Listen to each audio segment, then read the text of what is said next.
Graça e paz, bom dia, Deus abençoe a todos. A prática religiosa em Israel, a prática religiosa dos judeus, incluía uma série de responsabilidades no que diz respeito ao plantio e também às colheitas. As colheitas, havia uma série de festas e uma série de eventos em que parte em que parte da produção era dedicada ao serviço religioso, era dedicada a Deus através dos sacerdotes, dos profetas.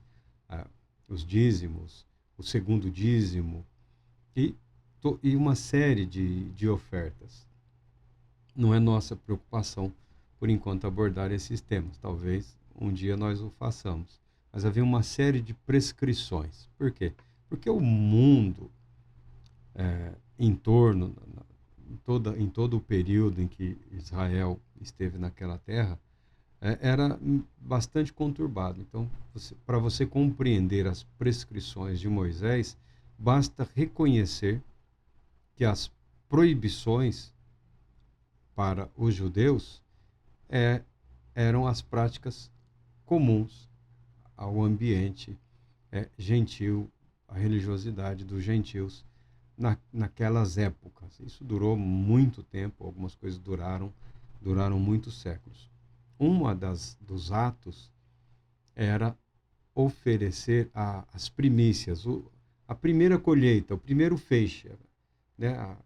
Qual, qual que fosse a plantação, o primeiro feixe era separado e era apresentado lá ou no tabernáculo, ou no templo, ou levado ao sacerdote ou ao levita como símbolo, como de gratidão a Deus pela provisão, pela colheita, pela fartura, por tudo. Então, a primícia simbolizava o primeiro fruto da terra. Os primeiros frutos eram apresentados, eram dedicados a Deus. Esse era um dos muitos rituais que o povo judeu precisava cumprir, precisava obedecer. Na nossa leitura aqui, de Paulo aos Coríntios, falando da ressurreição e do estranho ensino naquela igreja de que não tinha ressurreição, o apóstolo Paulo prossegue dizendo: no entanto, em realidade, Cristo ressuscitou dentre os mortos, sendo ele o primeiro dos frutos dentre aqueles que dormiram. Graças a Deus. No entanto, em realidade, Cristo ressuscitou dentre os mortos, sendo ele o primeiro dos frutos, ou seja, a primícia, sendo ele a primícia, as primícias, dentre aqueles que dormiram. Porque assim como a morte veio por um homem, da mesma forma, por um homem veio a ressurreição dos mortos. Porquanto, assim como em Adão todos morreram, em Cristo todos serão vivificados. Todos serão vivificados. Graças a Deus pela sua palavra. Que o Santo Espírito nos conceda graça e sabedoria para esta breve reflexão. Cristo é o primeiro a ressuscitar dos mortos. Jesus, o Cristo, é o primeiro a ter o corpo ressurreto. O corpo a passar pela ressurreição. Ele é o primeiro. Circulam das igrejas algumas lendas, né, alguns mitos. Por exemplo, alguns acreditam que Enoque foi arrebatado, levado aos céus, mas alguns acreditam que ele foi o corpo físico incluído nisso, né? Que é difícil aceitar isso. Outros falam de Elias também, né? Elias foi arrebatado. Ah, Marco, mas está até dito lá que ele foi levado para uma carruagem. Bom, a Bíblia apresenta uma visão ou uma revelação concedida a Eliseu, que teve uma visão do que foi o arrebatamento, tá? Ele teve uma visão. Não significa que ele tivesse um olhar que penetrasse a eternidade, tá? Então, se você olhar com calma, eu sei que há toda uma série de estudos em relação a essa carruagem celestial, tal, mas há que se ter certas cautelas em relação a isso. Por quê? Jesus, o Cristo, é o primeiro a ressuscitar dos mortos. É o primeiro a ter o corpo ressuscitado, exaltado e glorificado. Jesus Cristo, o homem, encontra-se à destra de Deus. Não é o Espírito que está com o Pai. É Jesus Cristo, homem, corpo ressuscitado. Corpo e espírito ressuscitado, exaltado e glorificado. Pessoalmente, eu tenho minhas reservas no que dizem respeito a, a esse tipo de ensino que diminui Jesus o Cristo. Porque a primícia, então, teria que ter sido ou o Enoque ou o Elias. Lembrando que, tal qual Moisés, não teve profeta como o foi Moisés. E a Bíblia deixa claro que Moisés morreu e Deus ocultou o corpo de Moisés. Provavelmente foi Josué quem enterrou Moisés, tendo sido anteriormente orientado, e não permitiu nenhuma marcação ou indicação. Procuraram e não o encontraram. Mas a Bíblia fala que foi o próprio Deus. Não significa que Deus tenha necessariamente, pessoalmente, ocultado o corpo de Moisés. Pode tê-lo feito através de Josué. Qual é o problema? Josué passou 40 anos acompanhando Moisés ao lado de Moisés. Tá? O corpo de Moisés não foi. Por quê? Porque ocorreria uma espécie de idolatria, né? As chances, os riscos eram muito grandes.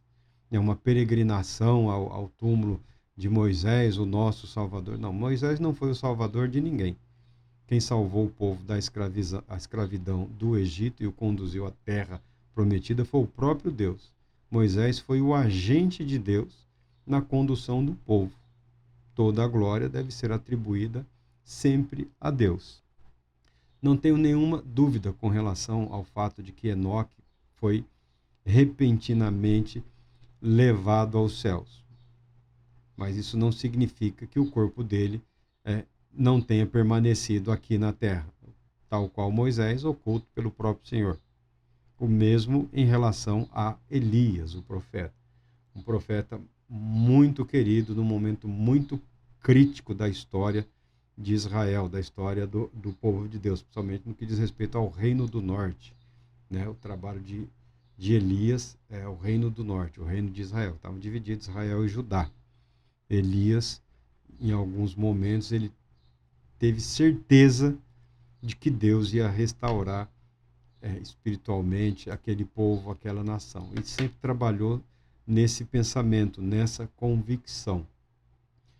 Um homem poderosamente usado por Deus num momento muito crítico.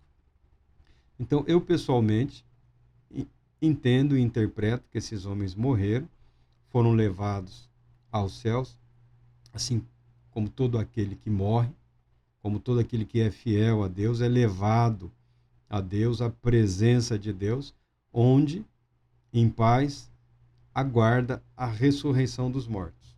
É perfeitamente possível e viável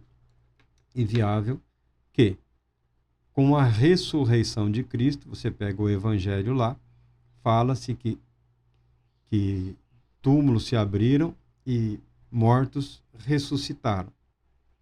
E foram vistos conversando com Jesus numa visão dada, numa visão da glória de Cristo, concedida a Pedro, Tiago e João, salvo engano, Moisés e Elias, né? A lei e os profetas, representando ali, simbolizando.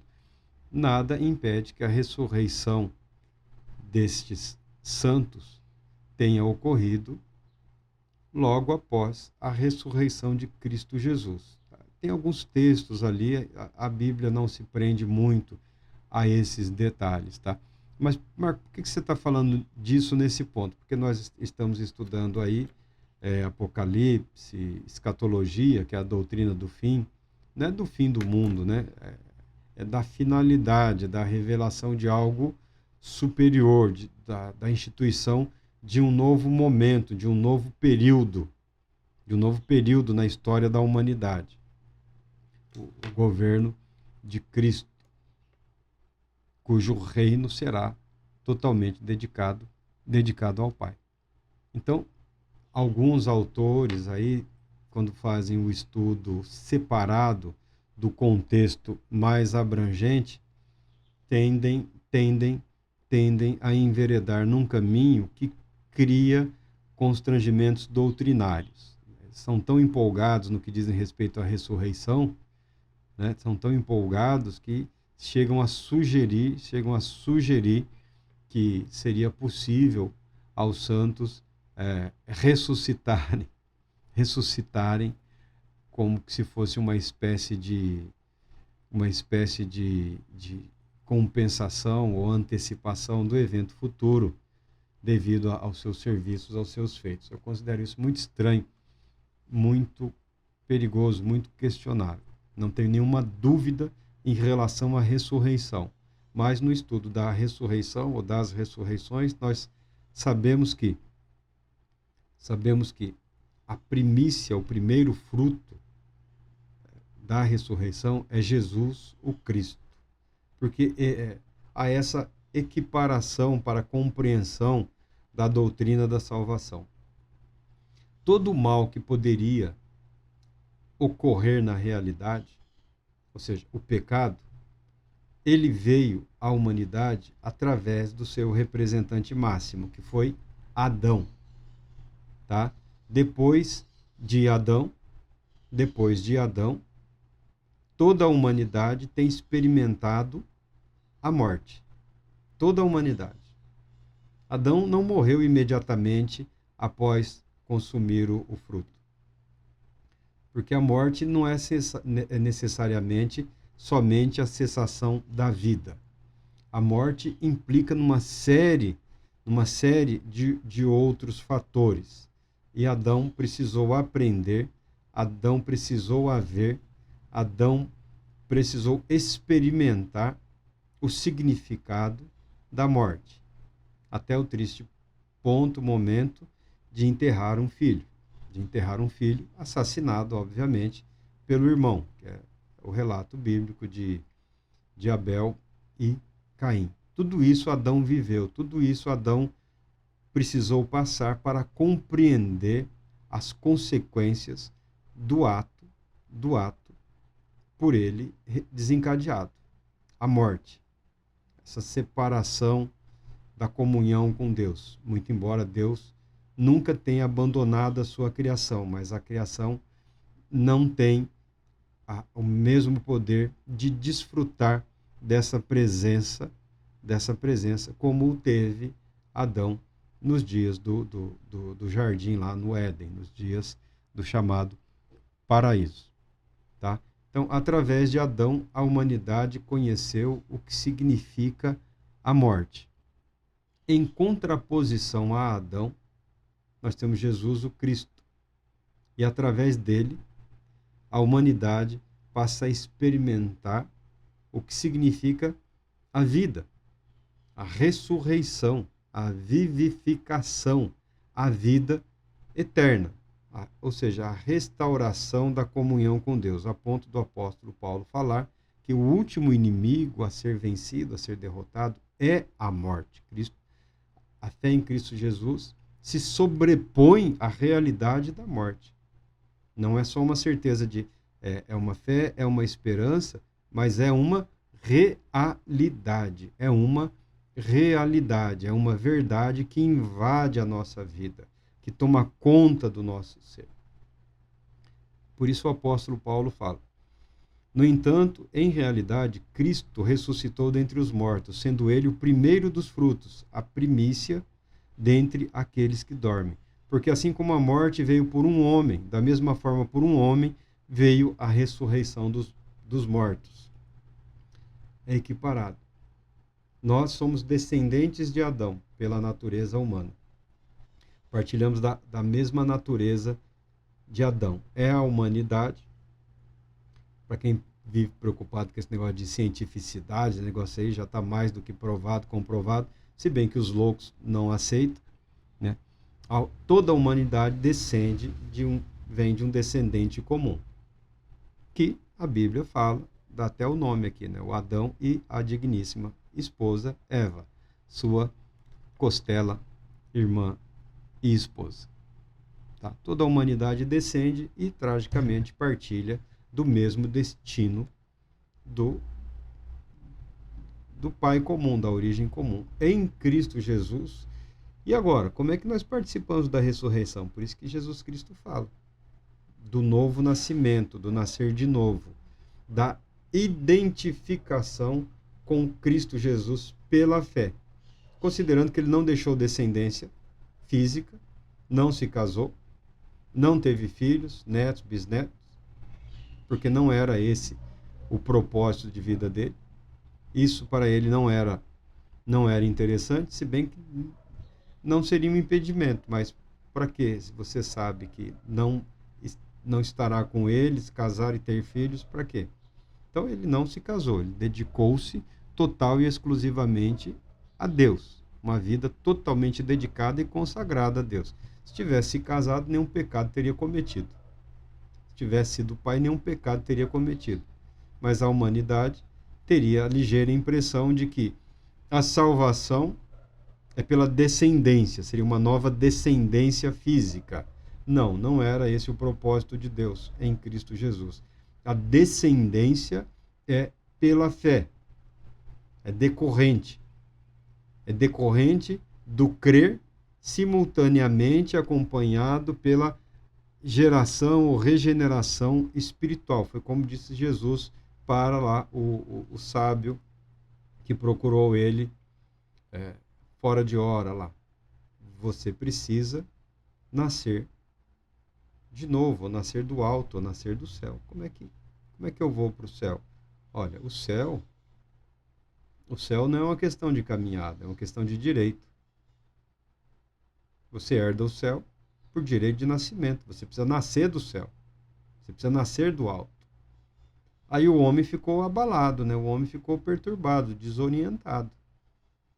Hoje, o apresentar este ensinamento é aparentemente fácil, mas discorrer sobre ele não implica em realizá-lo na vida de quem quer que seja, porque a regeneração, ou o novo nascimento, ou o nascer do alto, depende do agir de Deus. A aplicação dessa verdade, dessa palavra, é o poder do Espírito Santo para vivificar ou regenerar o espírito de vida que nos identifica com Cristo e nos ressuscitará no dia glorioso para estarmos para sempre ao lado de Cristo Jesus, nosso Senhor. Então, a primícia dos mortos é Jesus, o Cristo. Não é Enoque, não é Elias. Tá? Não tem como. Não tem como, porque a Bíblia deixa claro. A Bíblia deixa evidente, transparente. Em Cristo Jesus, pela fé, nós participamos, nós partilhamos dessa natureza santa, justa, perfeita, boa e eterna. Pela fé. Essa identificação é pela fé.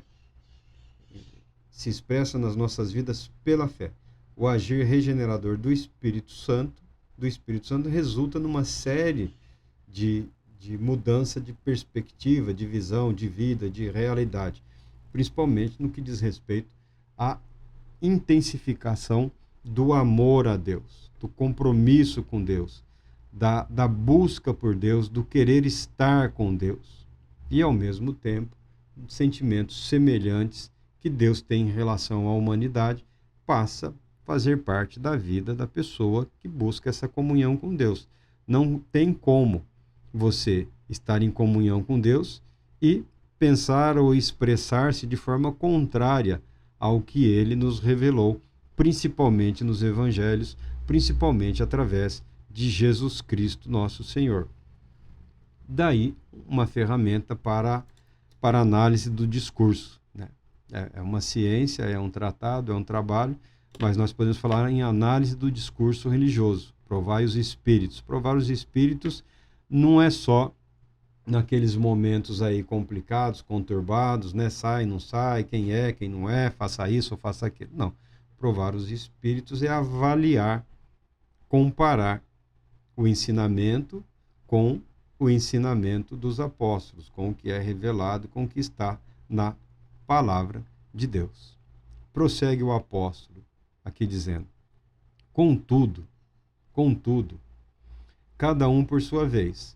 Cristo o primeiro, logo depois os que são de sua propriedade na sua vinda. Então virá o fim, quando ele entregar o reino a Deus, o Pai, depois de ter destruído todo domínio, potestade e poder. Porque é necessário que ele reine até que absolutamente todos os seus inimigos sejam prostrados debaixo de seus pés. E o último inimigo que será derrotado é a morte. A morte é o último inimigo. A morte é a consequência imediata do pecado. A morte ela é apresentada como uma entidade. A morte é apresentada como um ser, invariavelmente com características femininas, né? Me perdoe as senhoras aí, mas tradicionalmente na história da humanidade, na cultura, a morte é caracterizada como um ente fêmea. A figura do mensageiro da morte, que é o ceifador ou o ceifador, aquele com aquela arma curva, né? que é uma arma de colher trigo, essas coisas, né? É algo do trabalho. O ceifador ou ceifeiro, ele é o mensageiro da morte. Ele não é a morte, né? Ele seria como que o anjo ou o mensageiro da morte. A morte é apresentada como uma entidade espiritual, física, mas a morte é uma realidade e a Bíblia apresenta a morte como inimigo, como o último inimigo a ser destruído. E fala que Cristo, glorificado, exaltado, trará o reino dos céus a este mundo, a essa realidade, e reinará de maneira tal que todos os inimigos serão humilhados e finalmente destruídos.